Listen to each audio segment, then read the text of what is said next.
നമസ്കാരം എല്ലാവർക്കും കവീസ് കിച്ചൺ പാർട്ണറിലേക്ക് സ്വാഗതം. ഇന്ന് നമ്മൾ ഉണ്ടാക്കാൻ പോകുന്നത് ഒരു സ്റ്റാർട്ടറാണ് കേട്ടോ. ഒരു ചൈനീസ് സ്റ്റാർട്ടറാണ്. ഡ്രാഗൺ ചിക്കനാണ് നമ്മൾ ഉണ്ടാക്കാൻ പോകുന്നത്. അതിനായിട്ട് ഒരു 100 ഗ്രാമോളം ചിക്കൻ നന്നായി നീളത്തിൽ അരിഞ്ഞത് കഴുകി വൃത്തിയാക്കിയിട്ട് കൊണ്ടുവന്നിട്ടുണ്ട്. 100 ഗ്രാമാണ്. ഇതിലേക്ക് കുറച്ച് പൗഡർ കൂടി ചേർത്ത് മിക്സ് ചെയ്ത് വെക്കുക. ഒരു 15 മിനിറ്റ് ശേഷം നമുക്കത് വറുത്തെടുക്കണം. ആദ്യം തന്നെ ഇതിലേക്ക് ചേർക്കാനുള്ള പൗഡർ എന്തൊക്കെയാണെന്ന് പറയാം. ഇതിലേക്ക് ഒരു 4 സ്പൂണോളം മൈദ ചേർത്ത് കൊടുക്കാം. സാധാരണ സ്പൂണ് 4 സ്പൂൺ മൈദ കേട്ടോ. ഇതിലേക്ക് ഒരു 4 സ്പൂണോളം മൈദ ചേർത്തിട്ടുണ്ട്. അതുപോലെ തന്നെ ഇതിലേക്ക് തന്നെ ഒരു 2 സ്പൂണോളം കോൺഫ്ലവർ ചേർത്ത് കൊടുക്കാം. 2 സ്പൂണോളം കോൺഫ്ലവർ. അപ്പോൾ കോൺഫ്ലവർ ചേർത്ത് കഴിഞ്ഞാൽ പിന്നെ ആവശ്യത്തിന് ഉപ്പ് ചേർത്ത് കൊടുക്കാം.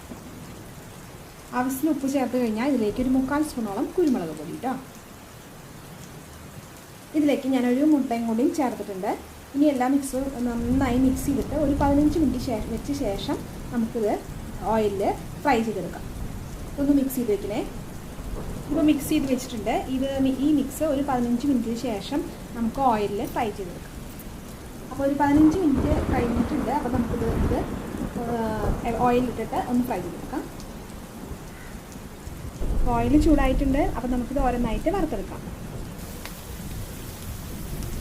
ഓരോന്നോരോന്നായിട്ട് ഇട്ട് കൊടുത്ത് വറുത്തെടുക്കാമേ. ഒരുമിച്ചിടരുത്, ഓരോ പീസുകളായിട്ട് ഇട്ട് കൊടുക്കണം.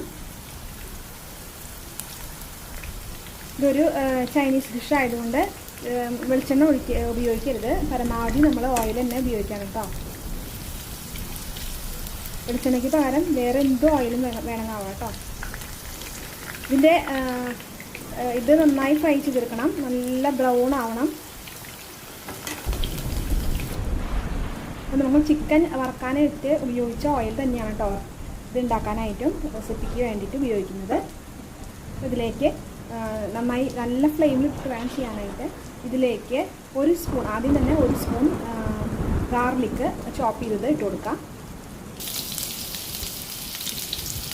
അപ്പോൾ ഒരു സ്പൂണോളം ഗാർലിക്ക് ഇട്ട് കൊടുക്കുന്നുണ്ട് കേട്ടോ. ചെറുതായിട്ട് അരിഞ്ഞതാണ്. ഇതിലേക്ക് ചെറുതായി അരിഞ്ഞ ഒരു സ്പൂണിൻ്റെ അളവിൽ തന്നെ ചെറിയതായി അരിഞ്ഞ ഇഞ്ചി കൂടി ഇട്ട് കൊടുക്കാം. അപ്പം ഞാൻ ഇഞ്ചി കൂടി ഇട്ട് കൊടുത്തിട്ടുണ്ട്. ഇനി ഇതിലേക്ക് ഉണക്കമുളക് ഒരു 3 ഉണക്കമുളക് കട്ട് ചെയ്തു കേട്ടോ. ചെറുതായി മൊരിഞ്ഞു വരുന്ന സമയത്ത് ഇതിലേക്ക് ഒരു സവോള കട്ട് ചെയ്തത് കനം കുറച്ചരിഞ്ഞത് ഇട്ട് കൊടുക്കാം. ഇതിലേക്ക് ഒരു സവോള കട്ട് ചെയ്തത് അരിഞ്ഞത് ഇട്ട് കൊടുത്തിട്ടുണ്ട് കേട്ടോ. നന്നായി ഇത് വളർന്നു വരണം.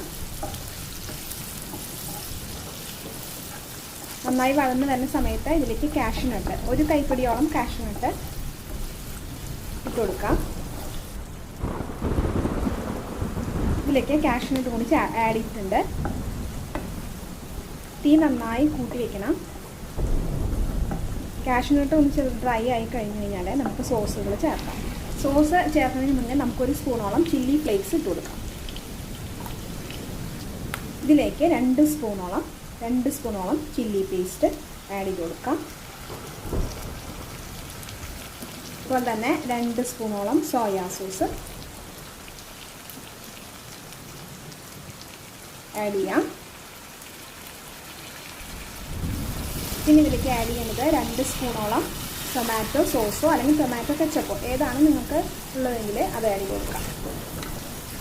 ഇതിലേക്ക് ഞാൻ 2 ടേബിൾ സ്പൂണോളം ടൊമാറ്റോ സോസ് ചേർത്ത് കൊടുത്തിട്ടുണ്ട്. സോസൊക്കെ ഒന്ന് നന്നായി ഇതായി വരുമ്പോൾ നമുക്കിതിൽ കുറച്ച് സോസിൽ ഓൾറെഡി ഉപ്പുണ്ട്, എന്നാലും നമുക്ക് കുറച്ച് ഉപ്പ് ചേർത്ത് കൊടുക്കാം.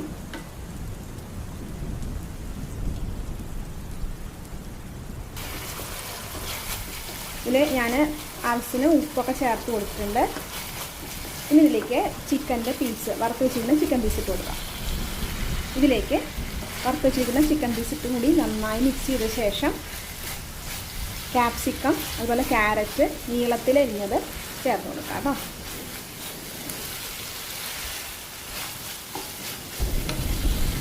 ഇതിലേക്ക് ഞാൻ 3 കളർ ക്യാപ്സിക്കം ചേർത്തിട്ടുണ്ട്. പിന്നെ ഒരു കൈപ്പിടിയോളം ക്യാരറ്റ് കൂടി ചേർക്കുന്നുണ്ട് കേട്ടോ. നന്നായി മിക്സ് ചെയ്ത് കൊടുക്കാം.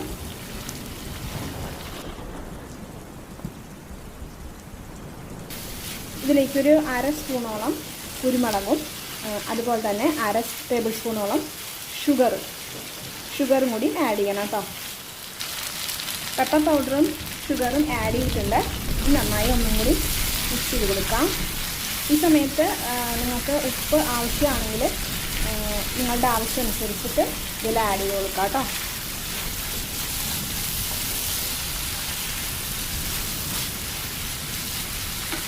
ചെറുതായി ഒന്ന് വഴന്നോട്ടെ. നമ്മുടെ അടിപൊളിയായിട്ടുള്ള ഡ്രാഗൺ ചിക്കൻ റെഡി ആയിട്ടുണ്ട്. അപ്പം നമുക്കിതൊരു പ്ലേറ്റിലേക്ക് മാറ്റാം. അടിപൊളിയായിട്ടുള്ള ഡ്രാഗൺ ചിക്കൻ, നല്ല കളർഫുൾ ആയിട്ടുള്ള ഡ്രാഗൺ ചിക്കൻ റെഡി ആയിട്ടുണ്ട്. റെസ്റ്റോറൻറ്റിൽ അതേ ടേസ്റ്റാണ്, ഒരു വ്യത്യാസമില്ല. അപ്പോൾ നിങ്ങളെല്ലാവരും വീട്ടിൽ ഇത് ട്രൈ ചെയ്ത് നോക്കണം. അതുപോലെ തന്നെ ഈ വീഡിയോ റെസിപ്പി ഉണ്ടാക്കിയിട്ട് ഇഷ്ടപ്പെടുകയാണെങ്കിൽ ലൈക്ക് ചെയ്യാനും കമൻറ്റ് ചെയ്യാനും മറക്കരുത് കേട്ടോ. അതുപോലെ തന്നെ ഈ റെസിപ്പി നിങ്ങളുടെ എല്ലാ ഫ്രണ്ട്സിനും ഷെയർ ചെയ്ത് കൊടുക്കും വേണം. അതുപോലെ തന്നെ നമ്മുടെ ചാനൽ സബ്സ്ക്രൈബ് ചെയ്യാനും മറക്കരുത്.